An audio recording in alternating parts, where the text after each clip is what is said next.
All right, we can get started. It is that time.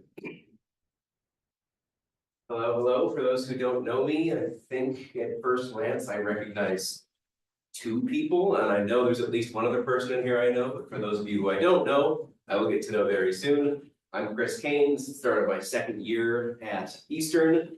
This is on the books called compilers, but historically it has been automata and compilers, and it will probably be 80% automata, 20% compilers. And compilers is a natural application of automata theory, but this is what I think is a very important class in the grand scheme of things. It will give you kind of a bird's eye view of computer science from an angle that you haven't really seen before in any other class. And what I like about that is it really just gives you the ability to think about things a little bit differently and better understand a lot of the day-to-day problems that you tackle from a different perspective. So let's talk a little bit about the class as a whole, and I'll go into a lot more detail about what you can expect. So you found the room. This is good. I apologize to the 3 people who haven't found it yet. At least if I'm doing my very quick early morning math correctly. I'm sure this 9 o'clock meeting will make a lot more sense throughout the quarter when people are a little bit more awake and we get in the swing of things.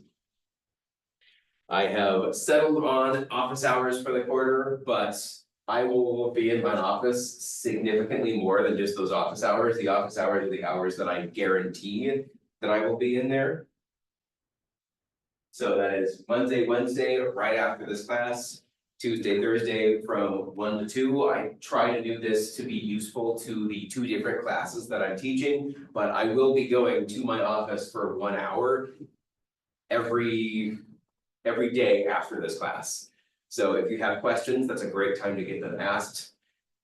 If you have a class right afterwards, then I will be teaching right after that hour, so we'll have to arrange something. If these later office hours don't work for you, if you have to commute for some reason or leave for some reason, just let me know, and I'm happy to find the time to meet you. It is very important to me that you get your questions answered. So make sure that, I will say this multiple times throughout the day, but make sure that you advocate for yourself, advocate for your success, and I will do whatever I can to help support that. Things we'll be learning in here: automata, grammars, regular languages, context-free languages, Turing machines, NP completeness, lexical analyzers, syntax parsers, interpreter and compiler design. Those are kind of the big points that we will be hitting along the way. If that sounds like a bunch of gobbledygook, it will eventually make sense. The textbook is not required. I make sure to point that out, that I will be assigning out of this book, but I will always be including screenshots of the textbook questions on Canvas as part of the assignment. So that way I leave it up to you whether you would like to get this book or not. It will not completely and totally hinder you from success if you do not have this book, which is why I didn't reach out before the first day about it. But I find that it's good formal reading on the side. I took most of the content that we will be going over reasonably from this book. It is a much denser version of the course content.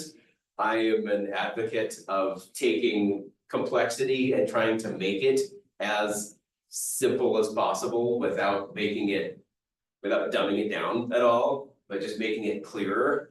So the textbook is not always the best at that, and expects that, kind of like a math textbook, you understand all of the terminology, all of the symbols, and then doesn't really walk you through everything at the level of logic that I like to do. So what class is going to be is an interpreted version of a lot of the textbook material, where this is the formal version and this will be the more informal version, to try to get across as much of it as possible in a way that hopefully makes more sense and is a lot more humorous. I try to bring in terrible jokes wherever I can. Questions about the book? All right, policies.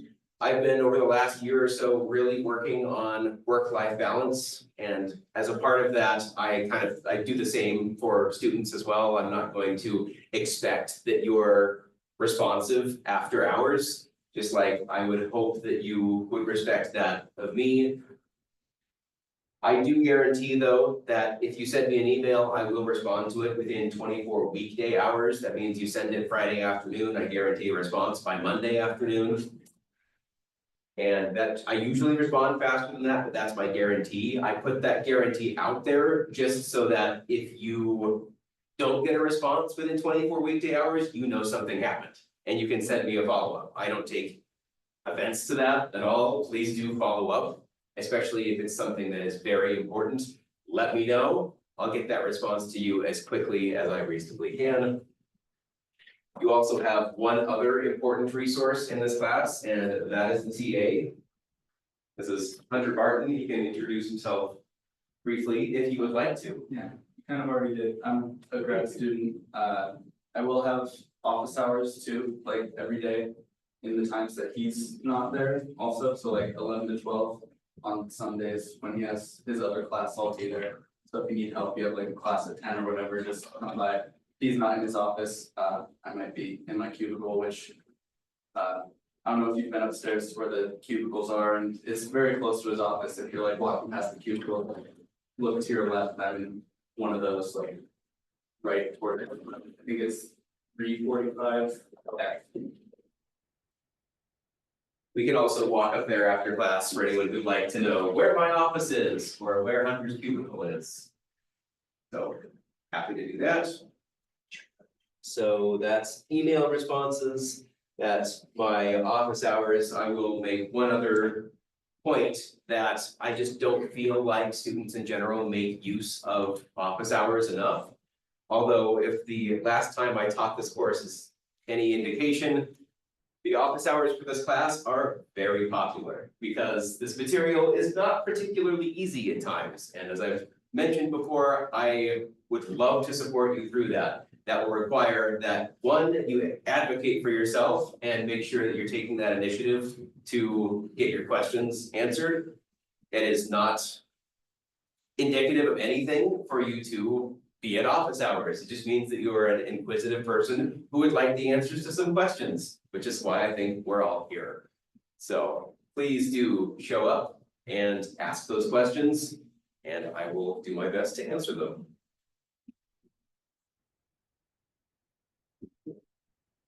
We can all read this on our own time, I think. What else is important? Grading policy is pretty important. So in this class, it's going to be taught very similarly to a math class, which means a lot of the class is going to be lecture, unfortunately, but a lot of it's also going to be problem solving and logic. So I will frequently be posing the class questions. You will be working by yourselves in pairs, in small groups to answer those questions, and we will go through the work on the board afterwards. But it's going to feel a lot like a math class because it is this is kind of the discrete two, you could call it. We'll be going back to a lot of discrete, and hopefully that doesn't bring back too many horror memories. But I like to think that if it's taught in this way, where you're very actively engaged and involved and working on the problems, that we can work together, get that understanding there, get the why behind it. So it's not just coming up with the right answer, but just really understanding the process from start to finish, where you build the understanding of everything. So 40% of the grade by weekly assignments. There will be weekly homeworks out of the book. They're pretty long. They're pretty intense. Get started early and you will have those questions and be able to come to those understandings. Hunter took this class last year, the first time it was offered, so he knows everything from the student's perspective. You can ask him all the questions you don't want to ask me.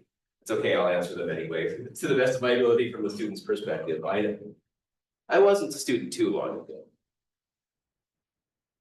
40% will be determined by 4 exams, and it's an unfortunate necessity with the amount of material and just how different it is. I could do 2 exams or 1 exam, but it would be horribly overloading to do so. There would be so much on each exam that I just don't think that that's the right choice. So there will be 4 exams, and especially in a class where 40% of the grade is those exams, I want to make sure that there's as reasonable large a sample size as possible, so if you aren't incredibly proud of a grade on 1 exam, you have the opportunity to make up for that.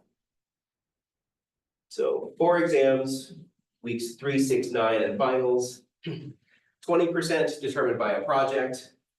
It says toward the end of the quarter, but I think as I learned from the first time, I wanted to give people an opportunity between 2 different projects, and there was so much material that I didn't really cover the material for the second one until the final week, which didn't really give people enough time. So this quarter, I'm going to be highly encouraging people to get started with the final project as we go over the material in about week 5, but it won't be due until the very end of the quarter. I do have this condition to pass the course because when you have 40% homework, 40% exam, I can't be 100% sure that the answers to those homeworks aren't just out there. And if you get 100% on your homeworks in order to pass the class with a C, you don't have to do particularly well on the exams. You could have a very intelligent AI that I'm not remotely aware of do a pretty good job on the project, maybe. So in order to offset this, I just want people to be able to work at a C- level throughout the course. And I will only be really enforcing this if I feel like it's necessary, but I put it out there to say that I expect people to be understanding the homework, working through it. If you do that, the exams are just going to be relatively easy versions of the homework problems. So if you understand the homework, you will be successful on the exams. If you don't understand the homeworks, the exams will be painful. But of course, I'm here to support you the whole way. The goal is for that not to be remotely important. Especially in a small class like this. Especially this quarter, I will have more time than I usually have, I believe.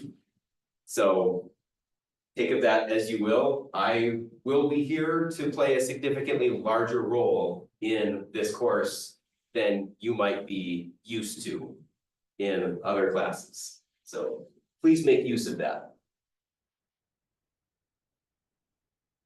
Exams are closed book, closed notes, but you may bring an entire front and back sheet, 8.5 by 11, of written or typed notes to each exam. You can put on that whatever you want. I've never been excited by memorization. I don't believe that that's useful. I want you to understand it to the point where you don't need to memorize it, you just know it. But in the case where there's something to memorize, I don't want to test you on that. I want to test you on your problem solving. I want to test you on the extent to which you know a process and can show the work to show that you've learned the material. So any memorization that's in this class, you can throw on that sheet of notes, and that's perfectly fine. Exams and homeworks, I would like to have turned around within a week. I can't guarantee it with regards to everyone's schedules, but Hunter's not taking any real classes this quarter. This is basically, I shouldn't say this while this is recording, but this is my indentured servant for the for the quarter. He's taking both of his directed studies with me, and he's grading for both of my courses. So he has nothing new that's not for me. I'm 100% responsible for all the pain he's going to be inflicted with. So I like to think that we can turn around assignments and exams within a week.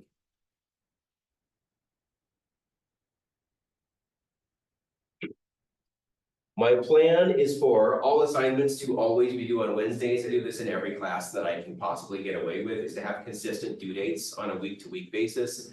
So that way you're not ever curious or confused about when things are due. So assignments on Wednesdays, exams on Fridays. And I think that should be reasonably fair and appropriate. given the fact that we are starting on a Wednesday, which is really strange. It's the case every year, but it always feels strange in fall that we start on Wednesday. The typical university policies, I do want to talk about accommodations, because just please make sure that you have. If you have accommodations, make sure, I have not received that email yet, they're having some technical problems in the accommodations office, but if that is the case. Let me know, and I'm happy to work with you with whatever accommodations you have. I'm a huge advocate for accommodations. If you feel like accommodations could be useful to you, but you haven't really explored it yet. I used them as an undergraduate, and it was very helpful to me throughout the entire rest of my education to know things about myself and to develop the skills that I was able to develop because of the accommodations that I had. So huge proponent of them, will always support them. Let me know how I can be useful. I then also do my best to put a reasonable course schedule at the end of a syllabus and then stick to it. So here we have, the part of this that's mostly going to change will be exactly when we cover particular topics. But exams are going to be fixed on those weeks. I said exams are always on Fridays. So week 3, 10, 11, this is the Monday, the first date there is the Monday, the last date is the Friday. So since exams are always on Friday, exam 1 will be on Friday, October 11th. Exam 2, Friday, November 1st. Exam 3, Friday, November 22nd. So we have all of the homeworks and the associated homework due dates, and then the project due down at the bottom. Should be pretty straightforward, but does anyone have any questions about anything that's covered in the actual text of the syllabus? Other expectations, grading? So you're gonna Canvas? Yes, yeah, I will get Canvas live later today and throw this syllabus. I know that I'm not handing anything out. I did want to mention that as well. If anyone wants a paper syllabus, send me an email. I'll print them out either before class tomorrow or before class on Monday, and I will hand you a paper one. I'm just trying to save a few trees, but if people want one, let me know. It's on Canvas for me on under files. I must have imported it from last. It's probably last time's syllabus. Does it say winter last year? No, it says fall 2024. It's magic. I never uploaded it. What's that? This exact syllabus. I just reprinted this morning. 3:30. Oh, right, wrong class, never mind. Yeah, Also, if you need help, like in the evening or whatever on homework and stuff, you can, if you use Discord, if you're in the CS Discord, you can find me and just DM me or something. I'm usually pretty good about responding to those in a timely manner, unless it's a weekend. You know how to find that on this break? On Discord, are you in the computer science Discord? I'll put an invite link on Yeah. Canvas. Yeah, and then just if you look at the members, it's towards the top, like TAs and tutors, I think I should be in there, or my name, you can just like send me a message or ping me in the compilers sub chat or whatever. Okay. So just in general, expect a pretty tough class, but high amounts of support through that difficulty. One other point I want to make is that I do record class. And my plan is to be putting all of those recordings on my own YouTube. I also have all of the lectures from the last time this course was taught. Who knows, maybe I explained something horribly this time that I explained a little bit better last time. So you will have the resource of last winter's lectures as well as this fall's lectures on that channel. You're welcome to browse those, peruse those, use those to however useful they are. That said, if you need to miss class, since I am live on Zoom, you can let me know, I can let you in remotely, and that's how I prefer. If you get sick, rather than coming in and spreading it to everybody else, I don't want you to pay the price for your own illness. So please just request that I let you in live. I've in the past had issues with people just stopping attending and preferring to take this as a synchronous online class, and we're actually cracking down on that as a university. Since this is a synchronous in-person meeting, they don't want people attending remotely. They don't, and consistently. Obviously, if you're sick, I would rather that you have the ability to attend class live than not. But at least that will allow you to ask questions and get questions answered. I also have the ability to do that from my office hours. So if you are out for some reason, please feel free to request an office hours session via email, and I'll get you live in my office hours. And that way you can look at other people's questions. I do tend to host office hours in my office, but I also don't really like doing the one person at a time. If everyone has the same question, or even questions where you can learn from each other's questions, I'll just pile a few people in my office and get the questions answered. So you'll probably get to know each other reasonably well if you don't already, just through the fact that you're all asking different or the same questions and can all learn from each other and from me during those office hours.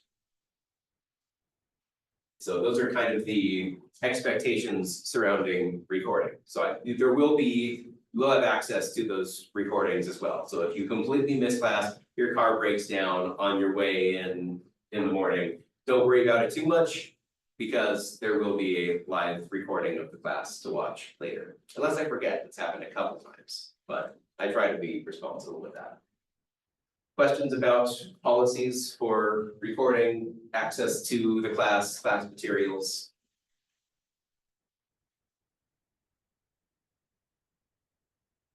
All right, boring parts out of the way, we can actually start talking about computer science. If you think of any questions, you can interrupt me, let me know. But we are gonna start with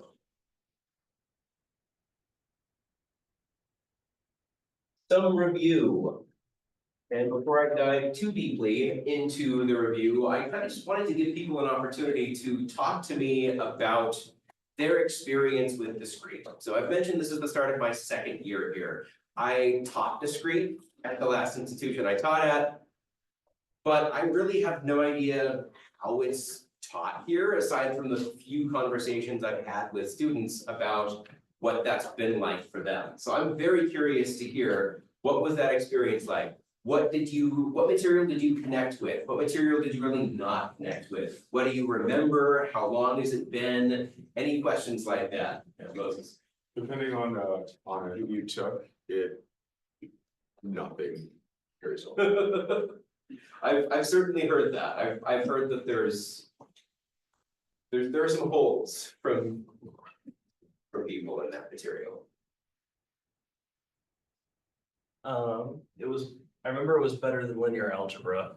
But it was two full years ago for me, so I don't. Yeah, it's been a while. I figure that might be the case for a good few of you. Anyone else? What was your experience with Discrete? Well, Several years ago. yeah. Yeah, it's been a long time. It's been a while for me too. I obviously taught this course last year, but I haven't actually taught Discrete in 2 or 3 years. So it's been a little bit myself. Anyone else want to share? Definitely happy with your reviews, just say that. Yes. And I may end up going into tangents. I'm just known to do this in general, especially with a 9-student class. If you have questions about something, or I talk about something and you just don't remember it or want some additional background on something, let me know. You're 1/9 of this class. Even if everyone else has a perfect understanding, I don't want 1/9 of the class falling behind or not understanding something as well as it could be. The worst I can say, if everyone else just starts rolling their eyes, like, can we talk about that in office hours? But then at least I know that that's something that we can go over and should go over. So it's much better for me to know than not know. And again, at a 9-person class, there's not really anywhere to hide. I want to make sure that I teach a pretty active class that requires either participation, but I hate cold calling. So I'm not going to cold call anyone, but I am perfectly okay sitting up here for 2 or 3 minutes in an awkward silence, making really weird eye contact with people until someone says something.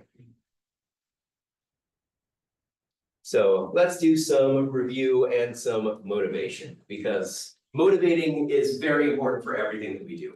I always want, I'll negate that statement. I never want people to question why we're talking about what we're talking about. There should always be a, this is important, and if that becomes an issue for anyone, let me know. I will motivate anything that we're doing. So we talked kind of about the subject matter that we're going to be talking about, automata theory, formal languages and grammars. We are going to be diving into some more CS theory, talking about computability. Just what does computability mean? What is computable in a theoretical sense, and what is computable in a practical sense in today's day and age? We'll talk about, I actually don't know if we'll get into advanced computational complexity.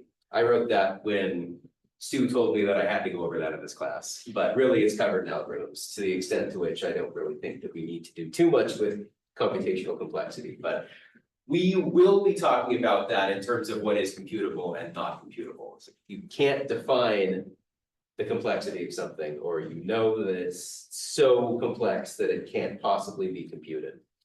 So if you take all of these together and lump them into one course, you have to change the font. You end up with the theoretical foundation of computer science, which is really probably what this course should be called. Rather than automata and compilers, it really is the theoretical foundation of computer science. What is it that we're studying at the most abstract intellectual level, and how does it apply to what you're actually doing on a day-to-day basis? So we're not just going to be talking about a ton of theory, we're going to be talking about theory and how it's used in the tools that you just take for granted on a daily basis. When you write a program in Java, what's actually happening when the CPU is running it? Well, there's a lot that has to happen to get it to that point. So what is all of the theory behind how we build a compiler?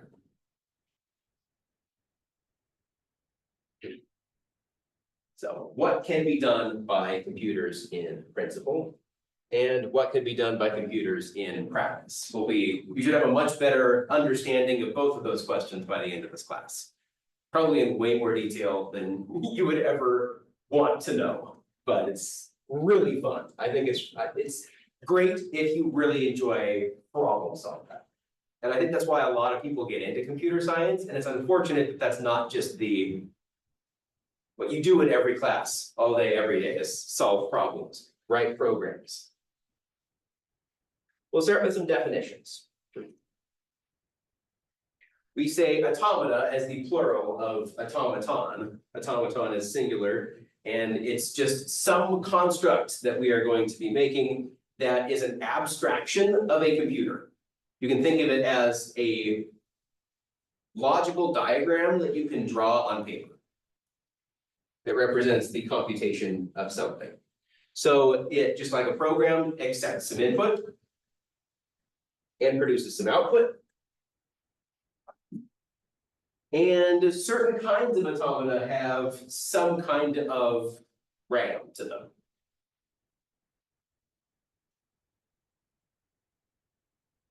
And of course, you can make some decisions in the process of transforming that input into output. So that's the concept of an automaton, just at a very large scope. We'll go through this in a lot more detail, and I will be giving you a lot more images of how you might be able to visualize what this is as we start to introduce different types of automata. We should define a formal language very briefly, and we'll come back to each one of these in a lot more detail. This is just kind of giving you a very big overview of the concepts we're going to be covering. A formal language you can think of as an abstraction of a programming language, I guess. Kind of the concept of a programming language. What is that?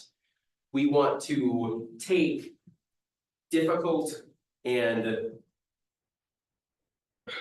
I guess, just logical instructions, and we want to abstract that into as close to spoken language and logical reasoning as we can get. So a formal language is just the set of all sentences permitted by the rules of formation of a language. So you could think of this as something like English is a formal language. Java is also a formal language because there are rules associated with each of those languages. And you can determine yes or no, a sentence is valid in that language. Yeah. This could be on campus too. Yeah, all slides will be posted. So take notes to whatever extent notes are useful to you personally. I always find that it's more useful to listen and take notes on what is said as opposed to what's on the slides, because slides will be available and I guess the recordings will be available, but it's hard to get the. Sometimes I have trouble coming up with the exact word that I'm trying to say, but the dialogue about what's on the page as opposed to exactly what's on the page.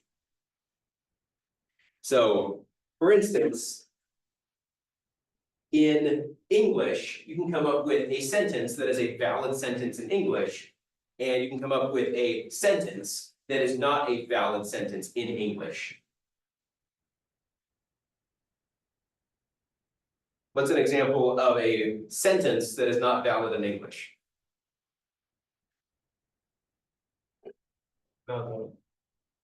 Sure. It uses letters that are valid and produces output that makes no sense, right? So an alphabet is just a set of symbols. Each language has an associated alphabet that it uses. English uses the English alphabet, binary uses zeros and ones. We will find additional and use additional languages as we start talking about this, and additional alphabets as we start talking about more languages, but programming languages have their own alphabet associated with them. We then need rules of formation. So how do we take the characters in the alphabet and bring them together to combine them into valid sentences? So we need rules that determine whether a particular sentence is valid or not valid in a particular language. Does that make sense? Grammar and spelling. Yeah, it's just grammar. And I will try to make this tie as much as I can throughout this class because we are very familiar with spoken and written English. So wherever we can, let's talk about the similarities between how we interact with language on a daily basis, both in speaking and writing and in coding. And I think we can learn from one and apply it to the other in ways that hopefully make complex ideas and theoretical ideas a lot more practical. All right, so that's just a very quick overview of some brief definitions. We're going to take an aside for a bit and talk about math. Because a lot of how the textbook will read and a lot of how the problems that we will need to be able to put together, they utilize terminology that you may not have seen for a while. So we'll start with sets. And as we know about sets, there's some collection of elements. They don't have structure other than membership. For a particular element, is it a member of the set or not a member of the set? Remember that order and multiplicity do not matter in sets. So the set ABC is the same as the set BAC, which is the same as the set BCA, which is, you can come up with any permutation of that you'd like. Technically a combination. We denote sets by curly braces and they are comma separated. So every element between those curly braces is separated by commas. Multiplicity also doesn't matter. So that same set ABC is the same as ABC.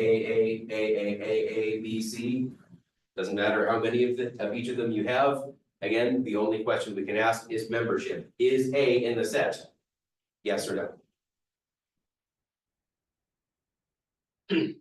Do we remember the symbol that we use to indicate membership in a set? Yeah, so we have some member X that's a member of set S. So this just tells us membership. This says X is a member of set S?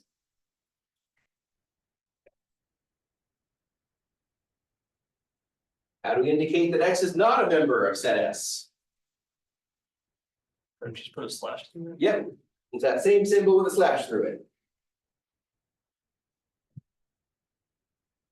How can we refer to a set without exhaustively listing all of its elements? Especially useful if the set is infinite. So if we wanted to do something like the set of all positive integers. How could we write that in a way that succinctly tells us that it's the set of all positive integers without specifically stating it's the set of all possible integers?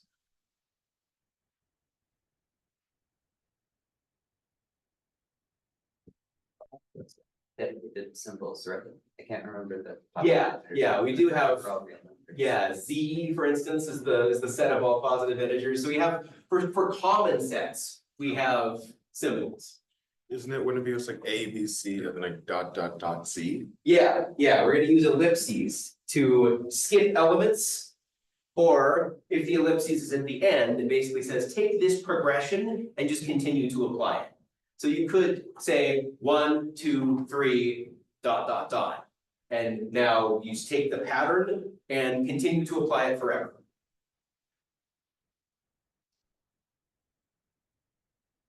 Questions about this notation? If it goes to infinity, do you just put the infinity symbol or do you just go dot, dot, dot? I would just say dot, dot, dot. Because infinity is not a number, it would never be an element of the set. So if you try to put infinity in a set, like for instance, the letters, the alphabet ends with C. C is a member of the set of letters. Infinity, not being an integer, is not a member of the set of positive integers, so it would actually be wrong to state it as such. That's a great question, though. What is this set referring to? All positive even integers, yes.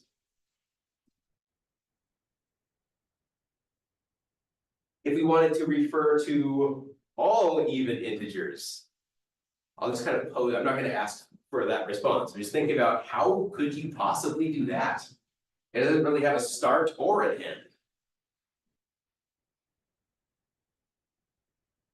Could you list it? Maybe we can go into this a little bit, one of those tangents. How would you do that? Don't you do like the X colon then like a formula? Yeah, that's exactly right. You would say all x such that x is an integer and x divided by 2 is an integer. That would get you kind of the logic of all elements of this set. So you don't just have to exhaustively list elements or even come up with something like this. You could use some kind of formula to describe the set. Questions on set notation so far? Before we go into more of it?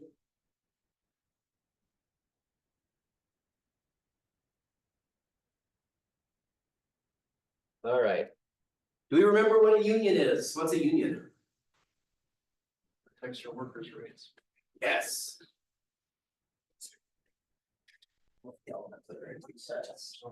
Yeah, so if we have a set 1 and we have a set 2, the union set of those sets are all elements that are in one or the other or both of those sets. We'll get some examples of each of these. What's an intersect? Or intersection? There's only the overlapping elements. Just the overlapping elements. So we have two sets, set 1 and set 2. The set that is the intersection of those sets, all elements that are contained in both set 1 and set 2. Only those elements. How about set difference? Opposite intersect. Sure. Kind of. So we have set 1 minus set 2. It's going to take all elements that are in set 2 and take them out of set 1. Every element that is left in set 1 is the difference. So it's like intersect is finding the overlap, the difference is taking out the overlap. In a sense? It's But the second one. Yeah, only for part of it. Only for one. Yeah, yeah. So it's not commutative. Set one minus set two will not give you the same elements as set two minus set one. So here's the formal distinction. And in fact, this is why we link the logical or and to the union and intersection. I often find that it's easy, especially as programmers, to think of it as an or an and, because that is what it is. The union is all the elements that are either in set one or in set two, and this is an inclusive or. And then the intersection is elements that are in set one and in set two. So union, logical or, intersection, logical and. Then the difference of set one minus set two, now the placement of the one and the two matter. All elements, the colon says such that, all elements x such that x is a member of set one and x is not a member of set two. That is how that should be read. Man, I'm just spoiling my slides left and right. I read them in English, and then the next thing is, what do these mean in English? So exactly that. All the elements x such that x is a member of set one or x is a member of set two, etc. Questions on any of these or the formalizations of them? How to read? You will see a lot of logic that looks like this throughout the course. So I just want to make sure that we're able to read it. If at any point you have a question about it, feel free to ask. What is set complement? Yeah, what is set complement? That's the next one. Okay, next question. So, who remembers what's the complement of a set? Is it like the opposite of the set? So like if one's all even numbers, it'd be like all the odd numbers? Yeah, so we need to define some kind of universe in order for the set complement to make sense. The universe is everything that could possibly be in the set. So if we wanted to make a set of odd integers, we might want to define the universe as all integers. And that way the complement of all odd integers would be all even integers, basically saying everything that's not in that set, but is still in the universe. So we write set complement by just drawing a bar over it. The complement of set S is defined to be all elements x such that x is a member of the universal set, or the universe. We'll call it the universal set. And x is not a member of S. So again, using that prior example, the complement of all odd integers when the universal set is all integers is all even integers. In handwriting, is there a good way to separate union versus universe? That's a great question. I like to make my union very symmetrical and a little bit shorter. Whereas a U seems more like a capital. If this is an assignment and either I'm grading it or Hunter is grading it, if you put a symbol that can be construed as the correct answer, we will assume you know what you're talking about.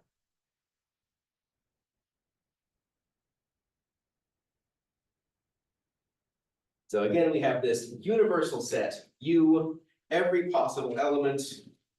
And may, of course, be further specified to be every element of some particular class of elements, where we talked about all integers. Because otherwise, it is the actual universe. So the complement of all odd integers, if you don't define the universal set to be all integers, could include the English word dog. It could include the breakfast you had last Thursday. There's nothing that's not in that universal set unless you talk about the class of that universal set. Frequently, that universal set is pretty straightforward, But in general, it's worth defining, if you're going to use the universal set that is not actually the universal set, specify what you mean by the universal set. Which class are we talking about? Questions on anything on this slide?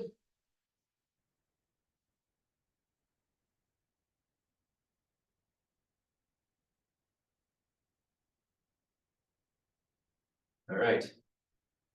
An empty set is a set with 0 elements in it. So we can show some fun things about sets with this definition. So an empty set is not I don't really want to say that.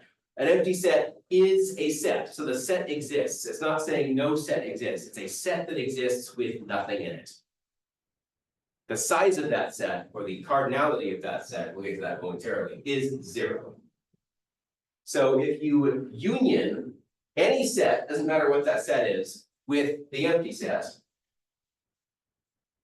that's equivalent to saying, we're gonna take that set and take nothing away from it. So we just get the set back. All of those are kind of no-op operations. If you intersect any set with the empty set, you get the empty set. Everything that's shared in common between a set with unknown things in it and a set with nothing in it, what are they going to share in common? Nothing. If you want to take the complement of the empty set, what is everything in the universal set that is not in the empty set? Well, it's everything that's in the universal set.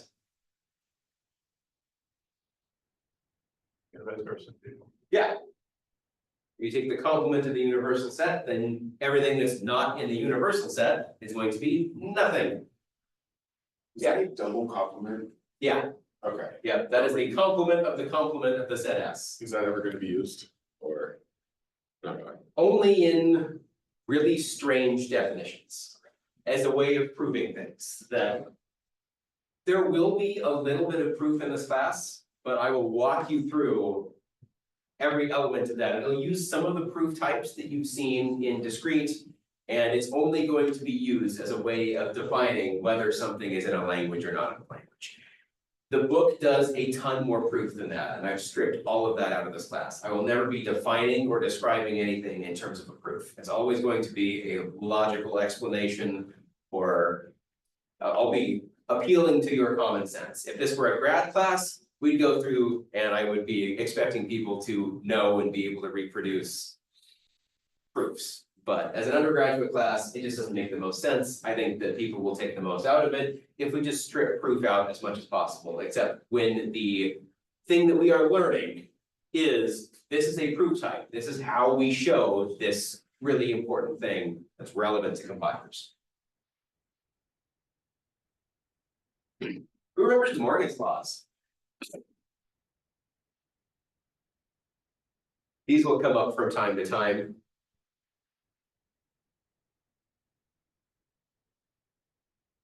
So De Morgan's laws state that if you have a union between two sets and want to take the complement of that union, we can define that complement in terms of just the intersection of the complements of the two sets. And likewise, if you want to take the complement of the intersection of two sets, you can union the complement of each individual set.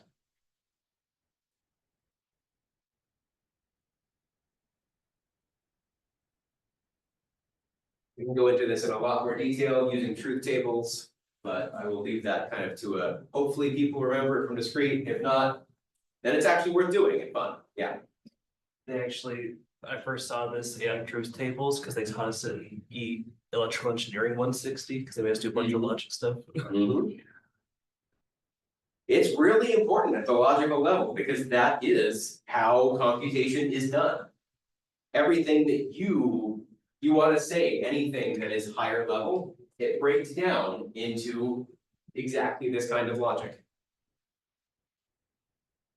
And it's important to know that if you want to write a compiler, if you want to write something that is responsible for the translation of a higher level language that's easy to work with to the lower level language of what is efficient.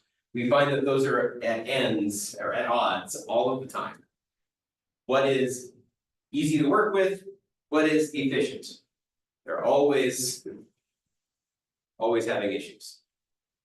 So a compiler turns what is easy to work with into what is efficient. Finally, we have cardinality, number of elements in a set. So this set has 3 elements, A, B, and C. The cardinality of that set is 3. And we define this in a way that looks like absolute value. But when you're talking about a set, it's not absolute value, it is cardinality, the number of elements in that set.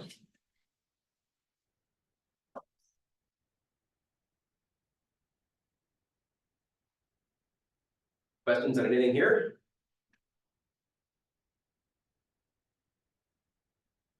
$50 just fly, don't they? I forgot how fast 50 minutes goes when you're up here. Probably did not seem that fast from back there, but always does. All right, I'm heading up to my office for my hour in between classes. If you have any questions or concerns about the class, any elements of the class, feel free to come talk to me about it.